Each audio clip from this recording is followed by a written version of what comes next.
You want your glasses? Why did you celebrate at a French restaurant last night? Was that a symbolic gesture? Thanks, Administrator Pruitt. Earlier this morning, the May jobs report was released showing that Americans seeking jobs are having more success finding them than at any point in the last 16 years. There's a lot of positive signs coming out of the job market. Over 600,000 private sector jobs have been added since the president took office. The key U6 unemployment rate, which gives a broader look at both unemployment and underemployment, fell a full percentage point since the president took office in January. Long-term unemployment is down by 187,000 since the president took office, and America's miners and drillers are getting back to work, with that sector showing job growth for the seventh straight month. The president's not going to stop until every American who wants to work can find meaningful employment. That's why we're working tirelessly on policies that will keep the economy growing, with a tax plan that will leave more money in the pockets of hardworking Americans and making it easier for businesses to thrive, an infrastructure initiative that will generate $1 trillion of investment and put Americans back to work, rebuilding our nation's crumbling roads and bridges, repealing and replacing the job-killing Obamacare with a system that encourages competition and drives prices down, and a systematic regulatory reform to reduce unnecessary burdens on manufacturing and other key industries, aiming for the most far-reaching rollback since the Reagan years. You can expect the president to be focusing even more on jobs this month and holding events in Washington and outside, pushing his pro-growth, pro-jobs agenda. Later this afternoon, the president's going to be signing two bills that were both passed with bipartisan support that help protect those who protect us, our nation's veterans and public safety officers. First, the Public Safety Officers Benefit Improvement Act of 2017, which was co-sponsored by Senate Judiciary Committee Chairman Chuck Grassley of Iowa and Senator Kristen Gillibrand of New York. It was unanimously passed by the Senate last month. It will reduce the unacceptable backlog of families awaiting approval of survivor benefits and public safety officers that were killed in the line of duty. The second is the American Law Enforcement Heroes Act, which was co-sponsored by Senator John Cornyn and Senator Amy Klobuchar, which also unanimously passed the Senate and assists state and local law enforcement in adding veterans to their forces by prioritizing the Department of Justice funding to law enforcement agencies that is used to hire veterans. It's critical that we support our veterans and the loved ones of those who have paid the ultimate price while protecting our communities. The president's glad to be signing these important bills today, and there'll be a pool spray at the top of that shortly. Also in Washington today, Education Secretary Betsy DeVos visited the Eagle Public Charter School this morning to show the administration's support for inclusive school environments and celebrate the launch of the Department of Education's new Individual with Disabilities Act effort. At the State Department, Secretary Tillerson met this morning with Foreign Minister of Brazil and is departing for Sydney, Australia this afternoon, where he will join Defense Secretary Mattis to participate in the 2017 Australia-United States ministerial consultations. Prior to his arrival in Australia, Secretary Mattis will attend the Shangri-La Dialogue in Singapore, where he will deliver remarks and meet with regional allies and counterparts to discuss security issues. With that, I'd be glad to take a few questions. Kevin. Thanks, Sean. I want to ask about the push for the travel ban to the U.S. Supreme Court. Is it fair to say that one of the reasons that the president wants to keep this going is obviously now we have a full court impaneled, but also because it gives the White House perhaps a chance to build on some momentum, especially if you look back at yesterday, it would appear that his base was very pleased with what the president decided to do. Is that part of the calculus? And I'd also like to ask as a follow about the XL pipeline. Can you give us an update on what's happening with that in terms of jobs and development? Yeah. I think that what we've said with respect to the executive order in question has been fairly consistent since its implementation and in the first court action. So last night we asked the Supreme Court to hear this important case and are confident that the president's executive order is well within his lawful authority to keep the nation safe and protect our communities from terrorism. The president's not required to admit people from countries that sponsor or shelter terrorism, and until he determines that they are properly vetted and do not pose a threat or risk to the United States. It's pretty consistent with what we've talked about. I don't have an update on, are you talking about in terms of production for Keystone? I don't have that at this time. Zeke? Hey, Sean. You were asked earlier this week about the president's personal views on climate change and whether or not he believes it's a hoax. You said you hadn't had a chance to have that conversation with him. Now it's been 48, 72 hours. What does the president actually believe about climate change? Does he still believe it's a hoax? Could you clarify that, since apparently nobody else in the White House can? Yeah, I have not had an opportunity to have that discussion. Don't Like, the American people deserve to know what the president believes on I such an think important that issue? Administrator Pruitt pointed out that what the president is focused on is making sure that we have clean water, clean air, and making sure that we have the best deal for the American workers. Blake. Sure. Sorry. No worries. Quick question for you on related to the Paris Climate Agreement. Why does the president feel it's important to continue to reduce carbon emissions and export clean energy technology? I think he understands the importance of clean air, clean water, as I just mentioned, and a healthy environment, but also doing so in a way that provides the American workers and our economy a way to grow. But obviously, as Administrator Pruitt pointed out, that we've got a lot of technology that we can export to other countries and help them. Just a quick question as it relates to climate change. A very simple definition of climate change is a change in the Earth's weather patterns. The EPA administrator said today that he does feel there is some value to the studies that say that the Earth is warming somewhat. Does the president share the EPA administrator's thoughts on this topic? And why has the administration sort of backed away from using the words climate change? I have not, as I mentioned, Ezekiel, I have not had an opportunity to specifically talk to the president about that. Amen. Thanks, Sean. Yesterday, the president painted a pretty dire economic picture if the United States were to stay in the Paris Accord, saying it would be disastrous for the U.S. economy. And yet, dozens of the top CEOs of American corporations lobbied the president in order to stay in the Paris Accords. Why would the president argue that this is bad for the economy if all of those CEOs are saying, you know what, we need to do this? Is the president right about the economic forecast and all those private sector leaders wrong? I think the president took input from a lot of individuals, and there were other sectors that were very concerned about the implementation of it. And frankly, I think there were some companies and some organizations that are among those that you mentioned that while they maybe wanted to stay in, also expressed concern about the target levels. But at the end of the day, the president's number one priority is to get the best deal for the American people. This is who they elected last year. I think one of the things that we've got to remember is that the president was very clear on the campaign trail about his position on this, but he was also clear that he was going to negotiate the best deal for the American people. And if you look at all of the deals that we have, whether they're the trade deals or Paris, the president's made it very clear that he's committed to getting the best deal for America, America's workers, America's manufacturers. Is Johnson going to replace Elon Musk and Bob Iger on the president's advisory council? I don't know at this point. Jim. Thank you, Sean. The president's critics are claiming that pulling out of the accord will lift China as a global leader. Do you agree with that sentiment? What does the White House have to say about that? I think part of the reason that the president said it was a bad deal yesterday is because countries, including China, were not making substantial progress in reducing their carbon footprint. They weren't doing enough, and America was carrying the load. So I think by negotiating a better deal, hopefully we can get a better result for our country and the world. John. Thank you, Sean. Yesterday, President Macron of France delivered a sharply worded speech in English attacking the president on the climate change decision, saying it is bad for all of our children, and he specifically called on scientists to come and move to France. What's the president's response to President Macron?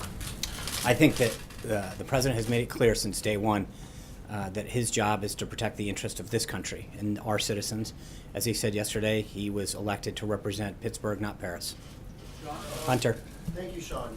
The Washington Post has reported that the administration is considering returning these properties in Maryland and New York to Russia. What is the reason for that, and what would the White House have to see before giving back those properties? The State Department issued comments on that earlier, saying, quote, the U.S. and Russia have reached no agreements. They're projecting the negotiations further along than they are. So the State Department's the lead on that, and they've been very clear where we stand on that. Charlie? Has the president been following the Kathy Griffin meltdown, and does the family want a personal apology for the beheading photo? Does what, please? Does the family want a personal apology from Kathy Griffin I think after the beheading photo? Yeah, the president, the first lady, and the Secret Service have all made it very clear their view on those thoughts. Steve? Sean, it's been a matter of curiosity in this town for a couple of days now. Is the White House going to invoke executive privilege to prevent James Comey from testifying before the Senate Intelligence Panel next week? That committee hearing was just noticed, and I think obviously it's got to be reviewed. And so that is not a no. No, it's just saying literally, my understanding is the date for that hearing was just set. I have not spoken to council yet. I don't know how they're gonna respond. Jen. Two questions, Sean. One on the tax bill and one on the debt ceiling. In the Rose Garden yesterday, the president said something about our tax bill is moving along in Congress very well. We've heard something about a bill being drafted in House Ways and Means. Is that what he was talking about, or what tax bill was he referring to? I think, as you know, Secretary Mnuchin and Director Cohen were here a couple weeks ago laying out the broad principles of what they look to see in legislation. They've had several discussions, both in the House and the Senate, bipartisan and industry groups, and I think that the reception that the President's initiative has received in both chambers is moving along very well with leadership and rank and file members. And then on the debt ceiling, we've been getting some mixed messages from administration officials on whether you'd like to see a clean debt bill or whether you'd be. Can you explain what the president's feeling is on whether he'd like to see riders attached on decreasing spending or whatever? What is his feeling? I think both Secretary Mnuchin and Director Mulvaney have weighed in on this. This is something that we're going to work with Congress on. So we're not there yet. It's something that our team is going to continue to work with them on. Jessica. Thanks, John. Two questions. Number one, when we heard the administrator talk about this decision on the Paris Climate Accord, he said it's not a signal that the U.S. wants to disengage on climate policy.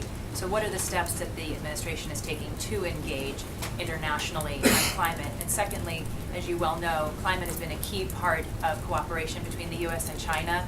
Will you try to replace that very important sort of intersection of interest with something else? Will you continue to do some technological cooperation on clean energy, for example, with the Chinese? Do you have any thoughts on that? Well, this is a decision that was just made yesterday afternoon, and I think the President is going to engage both with domestic stakeholders. He mentioned in the speech yesterday he looks forward to talking to leaders in both parties about a way forward and reasonable ways in which we can engage in that.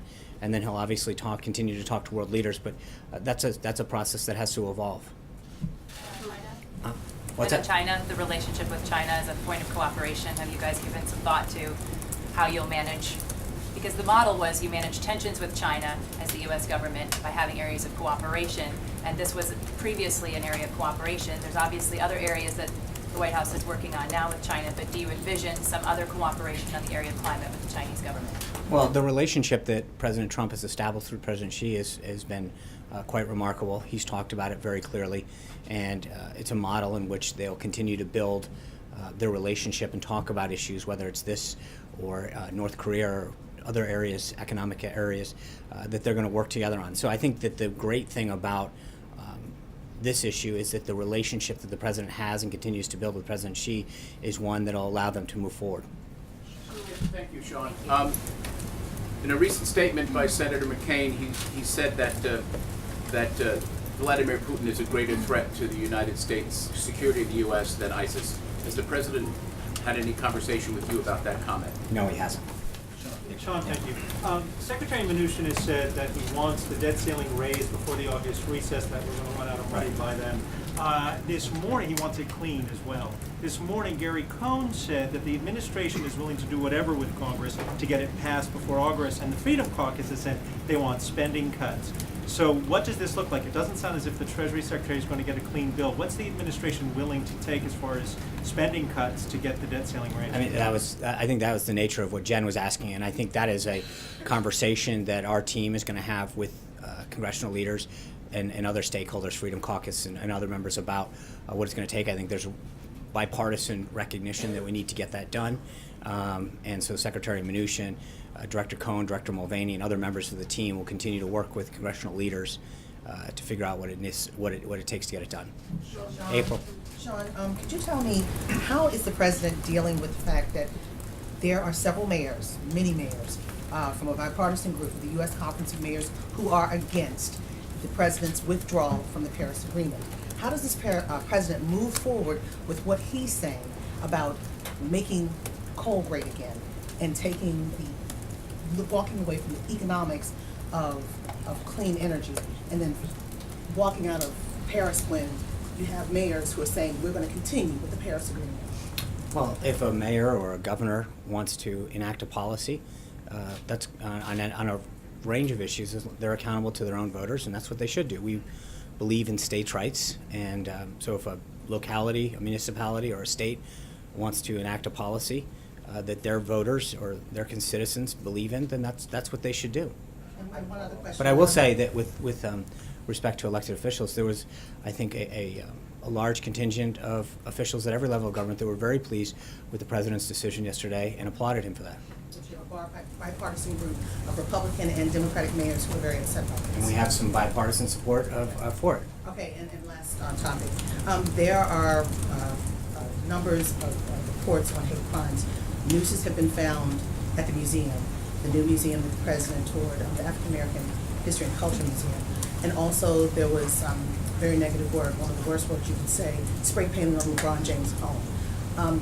What is the president saying about this? Specifically, as people are saying over the last 130 plus days, people are feeling that there has been a divide that is perpetuated from this White House. Well, I would respectfully disagree with the premise of that. I think we need to denounce hate in any form, in any act, and this president made it clear from election night to his inauguration that he wants to unite this country and move it forward. Caitlin. Thank you. Did Secretary of State Rex Tillerson endorse withdrawing from the Paris Climate Agreement? I'm not privy to the conversations that individuals had with the president. Is there a reason he wasn't at the announcement yesterday? I don't know. Okay, secondly, can you clarify the nature of the conversations that Jared Kushner had with Russian officials and a banker in December? And what was the date of the meeting with the banker? I cannot, and as I've mentioned the other day, that we're focused on the president's agenda, and going forward, all questions on these matters will be referred to outside counsel Mark Haskins. But how can you not answer questions on it when the president himself tweets about it? We're focused on his agenda, and going forward, all questions on this matter will be referred to outside counsel. Jill. Reviewing his tweets? Jill. Two things. Firstly, nobody is actually responding to any of those questions, so I don't know where you guys are in actually finding spokespeople or people who want to respond to those. That would be helpful. Okay. And then two things. Do you guys have any update on the search for the FBI director? As I mentioned yesterday, I guess a couple days ago, the president has met with some candidates. When we have an update on that, we'll let you know. Okay. And then you said that you hadn't talked to the president yet about whether he still believes that climate change is a hoax. Would it be possible for you to have that conversation with him and then report back to us at the next briefing? If I can, I will. Mary. Given that you and Administrator Pruitt can't say where the president stands on climate change, does this mean that members of this administration helped the president make this decision to withdraw from the Paris Accord without knowing where the president stands, without knowing whether or not he thinks climate change is real? My understanding is that individuals gave the president advice on the deal at hand, and he made a decision on what was best for the country and our people on the merits of the agreement. Sean, we know that the president heard a lot of points of view on this, on both sides of the issue, and there was an impression, maybe a false impression, that it was a difficult decision and that he was wavering. In the end, though, yesterday, he was emphatic about his, getting out of the agreement. In the end, was this an easy decision or was it a close decision? I honestly don't know. I mean, that's what the president is the ultimate decider, and when he comes to make a decision, when he gets the information that he's required, he lets us know that he has a decision and he announces it. And one other thing, there's a lot of talk about renegotiation. Why renegotiate? The United States has the authority to simply reduce the targets. Why not just do that? Because the president believes that it is in our country's best interest to renegotiate the deal. The president signed a waiver yesterday that delayed his campaign promise to move the embassy to Jerusalem. I know you said that this was to not hinder any sort of peace deal, but how confident can his supporters be that this is a campaign promise that he's going to keep? I think when the president signed the waiver under the Jerusalem Embassy Act and delayed moving the embassy in Israel from Tel Aviv to Jerusalem, no one should consider this step in any way to be a retreat from the president's strong support for Israel and for the U.S.-Israeli relationship. The president made this decision to maximize the chance of successfully negotiating a deal between Israel and the Palestinians, fulfilling a solemn obligation to defend America's national security interest. But as he repeatedly stated his intention to move the embassy, the question is not if that move happens, but when. But he promised during the campaign to do it on day one. I mean, is there a time frame now for when he will do this? His ultimate goal is to get peace And as I said, it's not an if, it's a when. Francesca. Thank you, Sean. Following up on Caitlin's question, and then I have a second thing after that, is it still the administration's position, though, that Jared Kushner was in the meeting with the Russian banker as a representative of the transition, representing the president, the As I president-elect? said to Caitlin, we're focused on the president's agenda, and going forward, all questions on these matters will be referred to outside counsel, Mark Kasowitz. Something you may be able to answer directly is, does the president still have confidence in Jared Kushner? Absolutely. Thank you, Sean. One of the ethics pledge waivers that the White House released applied to all White House appointees concerning discussions with the news media and was retroactive. Was that aimed at, did the White House have Steve Bannon's communications with Breitbart News in mind? Was that applied retroactively to address those communications? And any response to Director Schaub's claim that if you need a retroactive waiver, you have violated a rule? Yeah, that's great. There's two pieces to that that are important. One is, remember, this didn't have to do with the law or regulations. This had to do with the president's pledge, his ethics pledge. So he is the ultimate decider on that. This isn't with respect to a law or regulation. And that what we discovered was that several individuals on staff had previously worked for media organizations. And in order to continue having those discussions and advancing the president's agenda and priorities, it was important to make sure that all individuals had the opportunity to be able to speak to the media about what the president was doing to make the country stronger. For what it's worth, today happens to be National Leave Work Early Day. I hope you all get a chance to participate. If you didn't, maybe go home if you participated in National Donut Day and go home a little early and work it off. But with that, I hope you get to take advantage of that day. Have a great weekend. Thank you.